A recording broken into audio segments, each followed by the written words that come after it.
வணக்கம். மீண்டும் பத்திரிகைகளோடு சந்திப்பதில் மகிழ்ச்சி. என்றும் தாயகத்திலிருந்து வெளியாகி இருக்கும் உதயன் விளம்பரி தினக்குரல் மற்றும் ஈழநாடு பத்திரிகைகளோடு உங்களை சந்திக்கப் போகின்றோம். இன்றைய தினம் 25ஆம் தேதி மார்ச் மாதம் 2025ஆம் ஆண்டு செவ்வாய்க்கிழமை. இந்த நாள் உங்கள் எல்லோருக்குமே பாதுகாப்பான இனி நல்லதொரு நாளாக அமையட்டும்.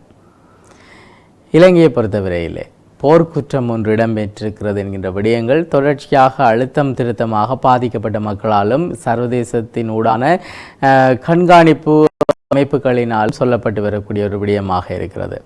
இதை பலர் ஏற்றுக்கொண்டிருக்கிறார்கள், பலர் மறுத்திருக்கிறார்கள். எது எவ்வாறு இருப்பினும் இந்த விடயங்களோடு சம்பந்தப்பட்டவர்கள் உன்னிப்பாக அவதானிக்கப்பட்டு கொண்டிருக்கிறார்கள். உதாரணமாக கருணா அவர்கள் விடுதலை புலிகள் அமைப்பில் இருந்து பிரிந்து சென்றிருக்கக்கூடியவர். அவருக்கு இப்பொழுது போர்க்கால குற்றத்தோடு சம்பந்தப்பட்டவர்கள் என்கின்ற ரீதியிலும் இறுதி போரிலே மனித உரிமை மீறல்களில் ஈடுபட்டவர்கள் என்கின்ற ரீதியிலும் பயண தடை விதிக்கப்பட்டிருக்கிறது. சவேந்திர சில்வா கடந்த அரசிலே மிக முக்கியமான பதவிகளை பொறுப்பேற்றிருந்தவர். கொரோனா காலத்திலே வைத்தியத்துறையோடு சம்பந்தப்பட்டவர்களை கூட முதல்நிலைப்படுத்தாமல் சவேந்திர சில்வா முதல்நிலைப்படுத்தப்பட்டிருந்தார். பௌத்த மயமாக்கலுக்கு சவேந்திர சில்வா முதல்நிலைப்படுத்தப்பட்டிருந்தார். பல்வேறு விடயங்களோடு அவர் சம்பந்தப்பட்டிருக்கிறார்.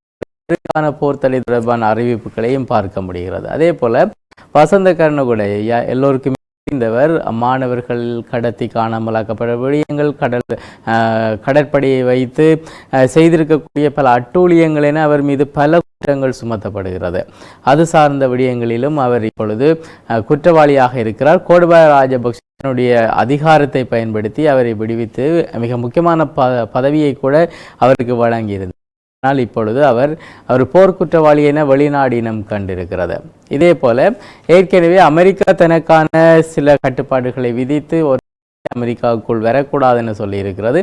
இப்பொழுது பிரிட்டன் அரசாங்கம் 4 பேரை கிட்டத்தட்ட அனைவருக்கும் அறிந்திருக்கக்கூடியவர்களாகவும் அவர்கள் இருக்கிறார்கள். அவர்களுக்கு இந்த பயண தடையை விதித்திருக்கிறது. அவர்கள் யார் என்பதை தெளிவாக இப்பொழுது பார்க்க இருக்கிறோம். அதே நேரத்தில் தேர்தல் தொடர்பான விடயங்கள் இருக்கின்றன. ஒருங்கிணைப்பு குழு கூட்டம் நேற்றைய தினம் இடம்பெற்றிருந்தது. அதன் போது நடந்திருக்கக்கூடிய சில விடயங்கள் முகம் சுளிப்பதாக அமைந்திருக்கிறது. ஒரு சிலர் இலகுவாக தங்களுடைய பதவிகளை பெற்றுவிடுவார்கள். குறிப்பாக கடந்த காலங்களிலே முதலமைச்சர் ஒருவர் அவ்வாறு பதவி பெற்றிருந்தார். அதாவது மிக இலகுவாக அவர் கொண்டு வரப்பட்டு வடக்கு மாகாணத்தினுடைய முதலமைச்சராக கூட இருந்திருக்கிறார். அதே போல மிக இலகுவாக அவர் பாராளுமன்றம் சென்றிருந்தார். அதே போல மிக இலகுவாக பாராளுமன்றம் சென்றிருக்கக்கூடியவர்களுக்கு ஒவ்வொரு விடயங்களிலும் இருக்கக்கூடிய பாரதூர தன்மைகள் அல்லது அதில் இருக்கக்கூடிய பல முக்கியமான விடயங்களை அவர்கள் உணர்ந்து கொள்ள மாட்டார்கள். அதே போல பல விடயங்கள் அரசியல் சார்ந்தவர்கள் அறிந்திருக்க மாட்டார்கள். இது எவ்வாறு இருப்பினும் மக்கள் அவர்களை அந்த நேரத்திலே தங்களுக்கு தேவை என உணர்ந்ததன் காரணங்களால் அவ்வாறு கொண்டு வரப்பட்டிருக்கிறார்கள். எனவே சில விடயங்கள் ஒத்துப்போவதற்கு சில காலங்கள் எடுக்கும் என்கின்ற விடயங்களை ஏற்றுக்கொள்ள வேண்டியதாக இருக்கிறது. அதே நேரத்திலே சில மரபுகள் பேணப்படாமை தொடர்பான விமர்சனங்களும் இருக்கிறது. இது தொடர்பாக நாங்கள் இன்றைய தினம் விரிவாக பார்க்க இருக்கிறோம். எனவே இன்றைய பத்திரிகைகளிலே குறிப்பாக உதயன் பத்திரிகையின் தலைப்பு செய்தியாக குறிப்பிடப்பட்டிருப்பது கருணா உட்பட போர் குற்றவாளிகளுக்கு பிரிட்டன் பயண தடை. அந்த செய்தி அமைய பெற்றிருக்கிறது. இலங்கையில் மனித உரிமை மீறல்கள், போர்க்குற்றங்கள் புரிந்தனர் என்கின்ற குற்றச்சாட்டிலே முன்னாள் இராணுவ தளபதி, கடற்படை தளபதி மற்றும் கருணா ஆகியோருக்கு எதிராக பிரிட்டன் பயண தடையை அறிவித்திருப்பதாக அந்த செய்தியிலே குறிப்பிடப்பட்டிருக்கிறது. மிக விரிவாக அந்த செய்தியையும் தந்திருக்கிறது இன்றைய பத்திரிகைகளில். குறிப்பாக முன்னாள் இராணுவ தளபதிகளான சவேந்திர சில்வா மற்றும் ஜெயசூரிய, முன்னாள் கடற்படை தளபதி கர்ணகோட, விடுதலை புலிகள் அமைப்பில் இருந்து பிரிந்து சென்ற கருணா எனும் விநாயகமூர்த்தி முரளிதரன் ஆகியோருக்கு எதிராகவே இந்த அறிவிக்கப்பட்டிருக்கு. வெளிவார அமைச்சு பல்வேறு விடயங்களை தெரிவித்தது. இலங்கையின் உள்நாட்டு யுத்தத்தின் போது படுகொலைகள், சித்திரவதை, வன்முறைகள் உட்பட மனித உரிமை மீறல்கள், துஷ்பிரயோகங்கள் போன்றவற்றில் ஈடுபட்டதற்காக எதிராக பிரிட்டன் தடை அறிவித்ததாக அந்த செய்தியில் சொல்லப்படுகிறது. இலங்கையில் இடம்பெற்ற பாரதூரமான எதிராக பொறுப்பு குரலை உறுதி பிடியிலிருந்து விலக்களிக்கப்படுவதும் கலாச்சாரத்தை தடுப்பதும் தான் இந்த தடைகளின் பிரதான நோக்கம். புதிய அரசாங்கத்துடன் மனித உரிமையிலே இணைந்து பணியாற்றுவது குறித்து பிரிட்டன் அர்ப்பணிப்போடு உள்ளது.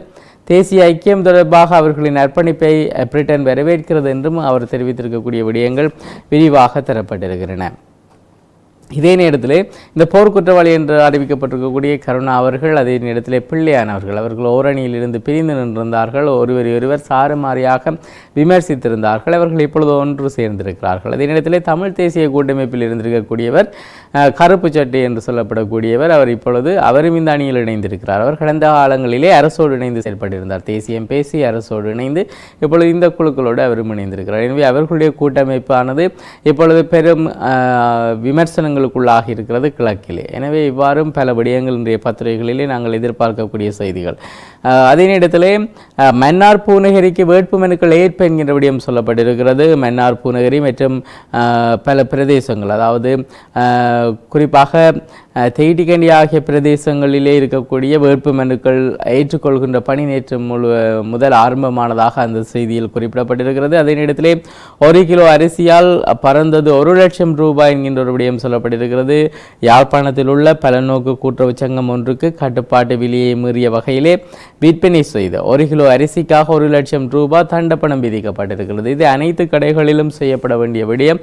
எனவே இதன் மூலமாக கட்டுப்பாடு விலையில் பொருட்கள் விற்பனை செய்ய வாய்ப்பு இருக்கிறது. எனவே இந்த விடயங்கள் செய்திருக்கக்கூடிய குழுவினரை பாராட்ட வேண்டியதாக இருக்கிறது. தொடர்ந்து மக்களுக்கு கட்டுப்பாட்டு விலையிலே பொருட்களை கொடுக்க வேண்டியது இந்த கட்டுப்பாட்டு சபைக்கு இருக்க வேண்டிய மிக முக்கியமான பொறுப்பு. எனவே அந்த விடயங்களில் கடந்த காலங்களிலே தவறுகள் இருந்தது, யாரும் இவற்றை கண்டுகொள்ளவில்லை. இப்பொழுது இந்த விடயங்களை பார்க்கும்போது மகிழ்ச்சியாக இருக்கிறது. வவுனியா கற்குழியிலே நேற்று சுற்றி வளைப்பு என்கின்ற விடயம் பார்க்க முடிகிறது. வவுனியா கற்குழி மற்றும் அதனை அண்டிய பகுதிகளிலே நேற்று மாலை போலீசார் மற்றும் இராணுவத்தினர் இணைந்து விசேட சுற்றி வளைப்பை மேற்கொண்டதாக அந்த செய்தியில் சொல்லப்பட்டிருக்கிறது. அதே நேரத்திலே ஓட்டோ மோதியதிலே ஒருவர் உயிரிழந்திருக்கக்கூடிய துயர செய்தியை பார்க்க முடிகிறது. உள்ளூராட்சி தேர்தலிலும் வடக்கு கிழக்கில் வெற்றி உறுதியே டில்வின் சில்வா நம்பிக்கை என்கின்ற விடயம் சொல்லப்பட்டிருக்கிறது.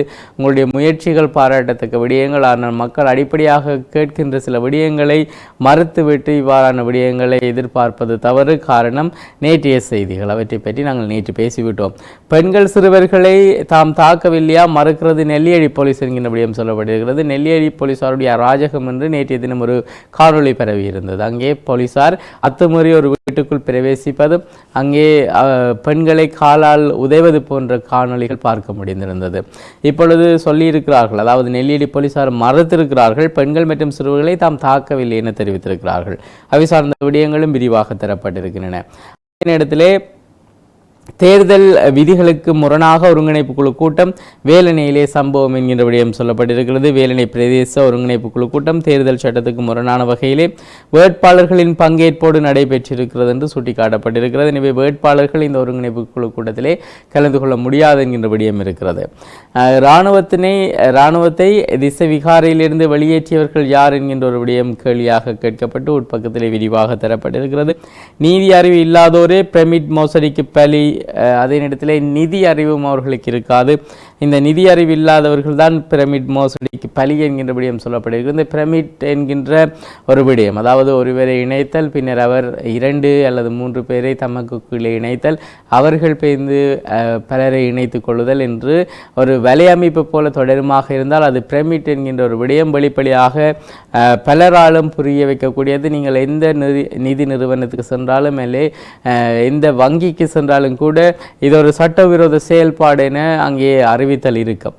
ஆனால் அதனை புறக்கணித்து ஒரு வருமானம் கிடைக்கிறது, உழைப்பின்றி இலகுவாக ஒரு பெரும் தொகை கிடைக்கிறது என்கின்ற விடயங்களில் ஆசை கொண்டு பல அடைமானங்கள் வைக்கப்பட்டு பல்வேறு வட்டிக்கு பணம் பெற்று கூட இந்த திட்டங்களில் இணைந்து ஏமாந்து கொள்கிறார்கள். எனவே இந்த பிரமிட் திட்டமானது சட்டவிரோதம், அது தண்டனைக்குரிய குற்றம் என பல தடவைகள் சொல்லப்படுகின்ற போதும் மக்கள் தொடர்ச்சியாக இதற்கு பலியாகி கொண்டிருக்கிறார்கள். அது சார்ந்த விடயங்களும் இன்றைய தினம் பத்திரிகைகளிலே விரிவாக பார்க்க முடியும்.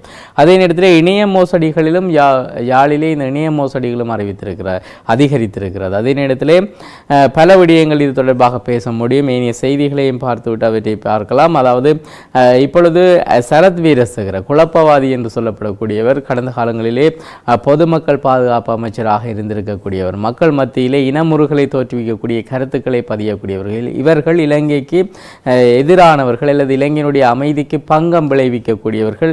இவர்களுடைய கருத்துக்கள் தொடர்ச்சியாக மக்கள் மத்தியிலே இனமுறுகளை ஏற்படுத்தியிருக்கிறது. நாட்டுக்கு விரோதமானவர்கள் என இவர்கள் இனங்காணப்பட்டு கைது செய்யப்பட வேண்டியவர்கள். இவர்கள் தொடர்ச்சியாக பல கருத்துக்களை பதிவு செய்கிறார்கள். 1983 ஆண்டுக்கு முன்னர் வடக்கிலே 25,000க்கும் மேற்பட்ட சிங்கள குடும்பங்கள் வாழ்ந்தன. அவர்களின் காணிகளுக்கு என்ன நடந்தது? எனவே அவர்களை மீள குடியமர்த்தி அவர்களுக்குரிய காணிகள் வழங்குவதற்கு முன்னுரிமை அளிக்கப்பட வேண்டும் என்கின்ற ஒரு விடயத்தை அவர் வலியுறுத்தி தெரிவித்திருக்கிறார். எனவே பல லட்சம் மக்கள் இடம்பெயர்ந்து தங்களுடைய நிலப்புலன்களை இழந்து இன்று வரை தங்களுடைய காணிகளுக்கு செல்ல முடியாமல் தமிழ் மக்கள் இருக்கிறார்கள். அது குறித்து அவருக்கு எந்த விதமான கரிசனையும் இல்லை.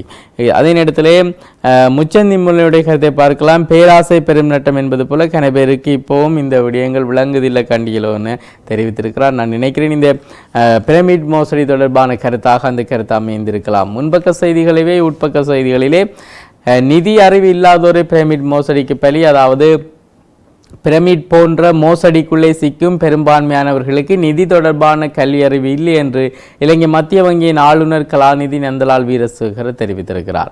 இலங்கை மத்திய வங்கியிலே பதிவு செய்யப்பட்ட வங்கிகள் மற்றும் நிதி நிறுவனங்களால் வழங்கப்படுகின்ற புதிய தொழில்நுட்ப சேவைகள் தொடர்பாக மக்களுக்கு விளக்கம் அளிக்கும் நிகழ்வில் உரையாற்றும் போதே அவர் இந்த விடயங்களை பதிவு செய்திருக்கிறார். இணையத்திலே வெளியிடப்படும் விளம்பரங்களை பார்க்கிறோம். அவற்றிலே சலுகைகள் காட்சிப்படுத்தப்படுகின்றன. இப்போது பல்வேறு விவசாய நடவடிக்கைகள் என்னும் போர்வையிலே பணம் திரட்டுவதாக குறிப்பாக விரிவான விளம்பரங்கள் கூட பார்க்க முடிகிறது. சட்டத்தில் உள்ள ஓட்டைகளை பயன்படுத்தி முதலீடு என்ற போர்வையிலே மோசடியாக பணத்தை பெற்று பின்னர் அந்த பணத்தை பிரமிட் திட்டங்களிலோ அல்லது அங்கீகரிக்கப்படாத வைப்பு தொகைகளிலோ வைப்பு செய்வதன் மூலமாக மோசடிகள் செய்யப்படும் நிலைமை உள்ளது. இவற்றை தடுப்பதற்கு மக்கள் நிதி தொடர்பான கல்வி அறிவை மேம்படுத்துவதற்கான திட்டங்கள் செயற்படுத்தப்பட்டு வருவதாக அவர் தெரிவித்திருக்கிறார். எனவே இது தொடர்பான விடயங்களிலே மக்கள் அவதானமாக இருக்க வேண்டியவர்களாக இருக்கிறார்கள். அதே போல அல் ஜசீராவின் தாளத்துக்கு ஆடுகிறது அன்னூர் அரசாங்கம், சாடுகிறார் அஜித் பி பெரேரா என்கின்ற விடயம் சொல்லப்பட்டிருக்கிறது. உள்ளூராட்சி சபை தேர்தல் இதுவரை 6 முறைப்பாடுகள் என்கின்ற விடயங்கள் சொல்லப்பட்டிருக்கின்றன. கடந்த நாட்களிலே 3 முறைப்பாடுகள் என பார்த்திருந்தோம். இப்பொழுது அது 6 ஆகி இருக்கிறது. ஆனால் இன்னமும் அது குறித்து பல விடயங்கள் இன்னமும் முழுமைப்படுத்தப்படாத நிலையில் இந்த தேர்தல் தொடர்பான விடயங்களிலே இன்னமும் பல விடயங்கள் நிலுவையில் உள்ள நிலையிலே இந்த முறைப்பாடுகள் மட்டும் இப்பொழுது அதிகரித்து செல்வதை அவதானிக்க முடிகிறது. விளம்பரி பத்திரிகையின் தலைப்பு செய்தி: அரசியல் கைதிகளின் விடுதலை உடனடியாக சாத்தியமில்லை, விதிமுறைகளை பின்பற்ற வேண்டும், அமைச்சர் பிமல் ரத்நாயக்க தெரிவித்திருக்கிறார். அரசியல் கைதிகள் உடனடியாக விடுதலை செய்வது சாத்தியமில்லை, அவர்களுக்குரிய விதிமுறைகளை நாங்கள் பின்பற்ற வேண்டும் என அமைச்சர் பிமல் ரத்நாயக்க தெரிவித்திருக்கிறார். ஆட்சி அதிகாரங்களுக்கு வந்தவுடன் அனைவருமே தங்களுடைய நிலைகளில் மாறி நின்று பேசுவதை நாங்கள் தொடர்ச்சியாக அவதானிக்க முடிகிறது. அதே நேரத்திலே நல்லூர் ஒருங்கிணைப்பு குழு கூட்டத்திலே அர்ஜுனா, ரஜீவன், நக்கல் நையாண்டி நேரத்தை வீண்விரியம் செய்ததால் ஆத்திரமடைந்த மக்கள் என்கின்ற தலைப்பாக அந்த செய்தி அமைய பெற்றிருக்கிறது.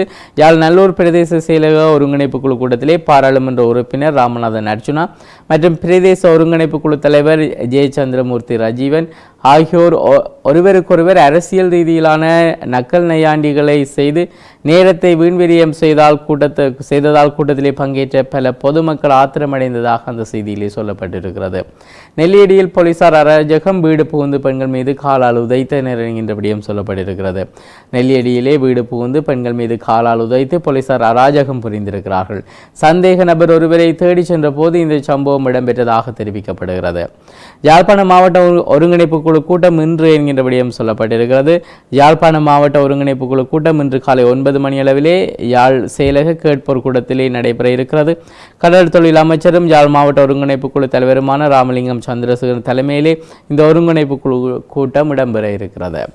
மன்னார் பூநகரி சபைகளுக்கான வேட்புமனு ஆரம்பம் என்கின்ற விடயம் சொல்லப்பட்டிருக்கிறது. அதே நேரத்திலே வவுனியா தேக்கவத்தையிலே இராணுவம் போலீசார் திடீர் சுற்றி வளைப்பு என்கின்ற விடயம் சொல்லப்பட்டிருக்கிறது.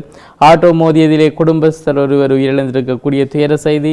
இது நாவற்குழி என்கின்ற இடத்திலே பதிவான சம்பவம். அதே நேரத்திலே மன்னாரில் சைக்கிள் மோதியதிலே குடும்பஸ்தர் உயிரிழந்திருக்கக்கூடிய துயர செய்தியையும் பார்க்க முடிகிறது. இது விளம்பரி பத்திரிகையின் முன்பக்க செய்தி. உட்பக்க செய்திகளிலே தேர்தல் பிரச்சாரத்தின் போது பணம் வழங்கினால் பதவி பறிபோகும், பௌரல் எச்சரிக்கை என்கின்ற ஒரு விடயம் சொல்லப்பட்டிருக்கிறது. அதே போல பல்வேறு விடயங்கள் முக்கிய செய்திகளாக இன்றைய பத்திரிகைகளிலே பார்க்க முடிகிறது. தினக்குரல் பத்திரிகையை பார்க்கலாம். தலைப்பு செய்தியாக குறிப்பிடக்கூடிய செய்தியாக இருப்பது நல்லூர் பிரதேச செயலக ஒருங்கிணைப்பு குழு கூட்டம் கேலி கூத்தானது, மக்கள் விசனம். உங்கள் அரசியல் நையாண்டிகளை வெளியில் வைத்துக் கொள்ளுங்கள், மக்கள் பிரச்சனைகளை பேசுவதற்கான நேரத்திலே அதை மட்டும் பேசுங்கள் என்கின்ற விடயம் அங்கே குறிப்பிடப்பட்டிருக்கிறது. அதாவது நல்லூர் பிரதேச செயலக ஒருங்கிணைப்பு குழு கூட்டத்திலே ஒருங்கிணைப்பு குழு தலைவரும் கூட்டத்திலே கலந்து கொண்டிருந்த நாடாளுமன்ற உறுப்பினர்களும் ஒருவர் நக்கல் நையாண்டி செய்ததாக அந்த செய்தியிலே குறிப்பிடப்பட்டிருக்கிறது. ஏற்கனவே விரிவாக பார்த்திருக்கிறோம். நாவற்குழி விபத்து தொடர்பான செய்தி பார்த்த செய்தி. இறுதிப் போரிலே மனித உரிமை மீறல் சவேந்திர சில்வா உள்ளிட்ட 4 பேர், அங்கே கருணாவும் சேர்க்கப்பட்டிருக்கிறார். 4 பேருக்கு பயண தடை விதிக்கப்பட்டிருக்கிறது. மன்னார் பூநகரி தெஹியத் கண்டிய பிரதேச சபைகளுக்கான வேட்பு மனுக்கள் நேற்று முதல் ஏற்கப்பட்டிருக்கிறது. அவை சார்ந்த விடயங்கள் விரிவாக தரப்பட்டிருக்கின்றன. ஸ்டார்லிங் இணைய சேவை திட்டம் இடைநிறுத்தப்படுமாம் என்கின்ற ஒரு செய்தியும் ஒரு கேள்விக்குறியோடு கூடிய செய்தி. ஐநா மனித உரிமைகள் பேரவையின் இலங்கை தொடர்பான புதிய தீர்மானத்தை ஏற்க முடியாது, பிரித்தானிய அதிகாரிகளிடம் நேரில் கூறிய அரசு என்கின்ற விடயங்கள் பார்க்கக்கூடிய செய்திகளாக அமைந்திருக்கிறது. அதாவது ஐநா மனித உரிமைகள் பேரவையிலே எதிர்வரும் செப்டம்பர் மாதம் இலங்கை தொடர்பிலே பிரித்தானியாவால் கொண்டு வரப்படுகின்ற பிரேரணையை ஏற்க முடியாதென இலங்கை வந்திருக்கக்கூடிய பிரித்தானிய உயர் அதிகாரிகளிடம் இலங்கை அரசாங்கம் நேரடியாக கூறியிருப்பதாக அந்த செய்தியிலே குறிப்பிடப்பட்டிருக்கிறது. யாழ் மாவட்டத்திலே 10 பிரதேச செயலகங்கள் கேள்விக்குறியோடு தரப்பட்டிருக்கிறது. அதாவது மூக்குடைப்பட்டார் அர்ச்சுனா எம்பி என்கின்ற விடயமாக அது பதிவாகி இருக்கிறது. யாழ் மாவட்டத்தில் உள்ள பிரதேச செயலகங்களின் எண்ணிக்கை தெரியாமல் பிரதேச ஒருங்கிணைப்பு குழு கூட்டத்திலே நாடாளுமன்ற உறுப்பினர் அர்ஜுனா தடுமாறினார் என்று அந்த செய்தியில் குறிப்பிடப்பட்டிருக்கிறது. டொஃபி திருடியதற்காக 14 வயதான சிறுமியை கட்டி வைத்து தாக்குதல் என்கின்ற செய்தி ஒரு கேள்விக்குறியோடு கூடிய செய்தியாக அமைய பெற்றிருக்கிறது. யாழ் வடமராட்சி கிழக்கு பொற்பதி பகுதியிலே சிறுமி ஒருவரை மின்கம்பத்தில் கட்டி வைத்து தாக்கிய சம்பவம் தொடர்பிலே நடவடிக்கை எடுக்கும்படி சட்ட வைத்திய அதிகாரி போலீசாரை பணித்திருப்பதாக அந்த செய்தியில் குறிப்பிடப்பட்டிருக்கிறது. கடந்த ஞாயிற்றுக்கிழமை மாலை 14 வயதான சிறுமி ஒருவர் அயலில் உள்ள கடையொன்றிலே பொருள் வாங்க சென்ற நிலையிலே அவர் அங்கே டொஃபி திருடியதாக அந்த செய்தியில் சொல்லப்பட்டிருக்கிறது. குறிப்பாக சிறுமியை அதன் காரணங்களால் மின்கம்பத்தில் கட்டி வைத்து தாக்கியதாக கூறப்படுகிறது. இதனால் சிறுமியின் உடலிலே சிறிய காயங்கள் ஏற்பட்ட நிலையில் சிறுமி பருத்தித்துறை வைத்தியசாலையிலே அனுமதிக்கப்பட்டிருக்கிறார். இந்த நிலையில் சம்பவம் தொடர்பான விசாரணைகளை மேற்கொண்ட பருத்தித்துறை சட்ட வைத்திய அதிகாரி சிறுமியின் உடலிலே காயங்கள் உள்ளதால் சம்பவம் தொடர்பிலே விசாரணைகளை மேற்கொண்டு நடவடிக்கை எடுக்கும்படி மருதங்கனி போலீசாருக்கு பணிப்புரை வழங்கியதாக அந்த செய்தியிலே சொல்லப்பட்டிருக்கிறது. அதனிடத்திலே சிறுமியிடமும் வாக்குமூலம் பெறப்பட்டதாகவும் அங்கே குறிப்பிடப்பட்டிருக்கிறது. ஒருங்கிணைப்பு குழு கூட்டங்களில் வேட்பாளர்கள் கலந்து கொள்வதற்கு தடை என்கிற விடயம் தரப்பட்டிருக்கிறது. அதனிடத்திலே ஐநா மனித உரிமைகள் பேரவையிலே இலங்கைக்கு எதிரான மற்றொரு பிரேரணை செப்டம்பரில் வரும் என்கிற விடயம் சொல்லப்பட்டிருக்கிறது. இவை இன்றைய தினக்குரல் பத்திரிகையின் முன்பக்க செய்திகள். உட்பக்க செய்திகளிலே ஐநா மனித உரிமைகள் பேரவையிலே இலங்கைக்கு எதிரான மற்றொரு பிரேரணை செப்டம்பரில் வரும். சுமந்திரனுடனான சந்திப்பிலே தெரிவிக்கப்பட்டிருக்கக்கூடிய விடயங்களும் குறிப்பிடப்பட்டிருக்கிறது. அதனிடத்திலே கற்கொலை பகுதியிலே இராணுவத்தினர் திடீர் சுற்றி வளைப்பு என்கின்ற விடயங்கள் சொல்லப்பட்டிருக்கிறது. மேலும் மின்கலங்கள் தொடர் திருட்டு, முன்னாள் கடற்சி பயிலுட 5 மறியல் என்கின்ற விடயங்களும் பார்க்கக்கூடிய செய்திகளாக அமைந்திருக்கிறது. அதே நேரத்திலே நாங்கள் தொடர்ந்து ஈழநாடு பத்திரிகையை பார்க்கலாம். தலைப்பு செய்தியாக தரப்பட்டிருப்பது 3 இலங்கை படை அதிகாரிகள் மற்றும் கருணாவுக்கும் இங்கிலாந்து செல்வதற்கு தடை விதிக்கப்பட்டிருக்கிறது. கடுமையான மனித உரிமை மீறல்களிலே ஈடுபட்டனர் என வெளியுறவு அமைச்சு அறிக்கை வெளியிட்டிருக்கிறது. கடுமையான மனித உரிமை மீறல்களில் ஈடுபட்ட 4 நபர்களுக்கு எதிராக இங்கிலாந்து தடைகளை அறிவித்திருக்கிறது. இது பொறுப்பு குரலை ஊக்குவிப்பதையும் குற்றவாளிகளை தொடர்ந்து பாதுகாத்து தண்டனையிலிருந்து விலக்கும் கலாச்சாரத்தை சவால் செய்வதையும் நோக்கமாக கொண்டுள்ளதாக அதிலே சொல்லப்பட்டிருக்கிறது. ஐநாவுக்கான பிரதிநிதியாக முன்னாள் பிரதமர் நீதியரசர் என்கின்ற செய்தி பார்க்க முடிகிறது. பயங்கரவாத தடை சட்டத்தை அரசு எப்படி கையாளப் போகிறது கேள்வி எழுப்புகிறார் ரவி கருணாநாயக்க என்கின்ற விடயங்கள் பார்க்க முடிகிறது. அமெரிக்க இறக்குமதியை இனி இலங்கை அதிகரிக்க வேண்டும், ட்ரம்ப் நிர்வாகம் கூறலாம் என்கிறார் ஜூலி ஷங் என்கிற விடயங்களும் சொல்லப்பட்டிருக்கிறது. அதே நேரத்திலே மின்சார சட்டத்திட்டம் தொடர்பிலே மின்சக்தி நிதி அமைச்சுக்கள் மோதல், ஐக்கிய மக்கள் சக்தி இதனை சுட்டிக்காட்டியிருக்கிறது. அதே நேரத்திலே கமன்பில விடுதலை என்கின்ற செய்தி பார்க்க முடிகிறது. ஆஸ்திரேலிய பிரஜையின் நிறுவனத்துடன் தொடர்புடைய நிதி மோசடி வழக்கிலே முன்னாள் பாராளுமன்ற உறுப்பினர் உதய கமன்பில மற்றும் ஒரு சந்தேக நபரை நிரபராதி என விடுதலை செய்யுமாறு கொழும்பு மேல் நீதிமன்றம் நேற்று உத்தரவிட்டதாக அந்த செய்தியில் சொல்லப்பட்டிருக்கிறது. ஐக்கிய தேசிய கட்சிக்குள் வைத்த பொறியிலே ஜேவிபி சிக்கி கொண்டிருக்கிறது. சமிந்த விஜயஸ்ரீ எம்பி சுட்டிக்காட்டியிருக்கிறார். அதே நேரத்திலே ரணில் மஹிந்தவுடன் கூட்டணியா பச்சை பொய் என்கிறார் சஜித் என்கின்ற விடயங்கள் பார்க்க முடிகிறது. இறக்குமதி செய்த சிடி ஸ்கேன் இயந்திரம் 6 வாரங்களாக சுங்கப்பிரிவில் தடுப்பு என்கின்ற விடயங்களும் சொல்லப்பட்டிருக்கிறது. இது இன்றைய ஈழநாடு பத்திரிகையின் முன்பக்க செய்திகள். உட்பக்க செய்திகளிலே இரவு விடுதியில் நடந்த மோதல் ஜோஷிதவுக்கு தொடர்பில்லை என்கின்ற விடயம் சொல்லப்பட்டிருக்கிறது. கோண்டாவிலில் புத்தக அரங்க விழா என்கின்ற விடயங்கள் சொல்லப்பட்டிருக்கின்றன. அதே நேரத்தில் சுழிபுரம் பகுதியிலே கசிப்பு விற்பனை செய்தவர் கைதாகி இருக்கிற விடயம் பார்க்க முடிகிறது. நிதி மற்றும் கல்வி அறிவு போதுமானதாக இல்லை, நிகழ்நிலை மோசடிக்கு ஆளாகின்ற மக்கள் தொடர்பான விடயங்கள் வெளிக்கொணரப்பட்டிருக்கிறது. ஆளுநர் இது தொடர்பாக பேசியிருக்கிறார். நாணய நிதிய தேவைக்கு அமையவே இந்த ஆண்டு வரவு செலவு திட்டம் அரசை சாடுகிறார் நாமல் ராஜபக்ஷ என்கிற விடயம் சொல்லப்பட்டிருக்கிறது. அவருடைய உறவினர்களுக்கு பொருளாதார குற்றவாளிகள் என்கின்ற தீர்ப்பை நீதிமன்றம் இப்பொழுது வழங்கியிருக்கிறது. அது குறித்தும் பல விடயங்கள் இருக்கிறது. பாலியல் குற்றங்கள், வீட்டு வன்முறை இலங்கையில் வெகுவாக அதிகரிப்பு என்கின்ற விடயம் சொல்லப்பட்டிருக்கிறது. இலங்கை ஆஸ்திரேலிய அதிகாரிகளின் உயர்மட்ட பேச்சுவார்த்தை தொடர்பான விடயங்கள் தரப்பட்டிருக்கின்றன. சகல தொழிற்சங்கங்களுடனும் இணைந்து போராட நாம் தயார் என ஜோசப் ஸ்டாலின் தெரிவித்திருக்கிறார். தேசபந்து தென்னக்கோனை பதவி நீக்க நாம் முழுமையான ஆதரவு கூறுகிறது ஐக்கிய மக்கள் சக்தி என்கின்ற விடயங்களும் தரப்பட்டிருக்கின்றன. புத்தக பையின் சுமை அதிகரிப்பால் மாணவர்களுக்கு உடல்நல பிரச்சினை வைத்தியர் சங்க கூட்டமைப்பு தெரிவித்திருக்கிறது. இவை இன்றைய பத்திரிகைகளில் இடம்பெற்றிருக்கக்கூடிய மிக முக்கியமான செய்திகளாகவும் அமைந்திருக்கிறது. நாளாந்தம் உதயன் விளம்பரி தினக்குரல் மற்றும் இளநாடு பத்திரிகைகள் உங்களை சந்தித்து வருகின்றோம். இன்று முக்கிய செய்திகளை தந்து விடைபெறுகின்றோம். நான் ஹொஸ்டனுடைய கலையத்திலே சிவம் அவர்கள் இணைந்திருக்கிறார். மீண்டும் பத்திரிகைகளோடு உங்களை சந்திக்கிறோம். நன்றி.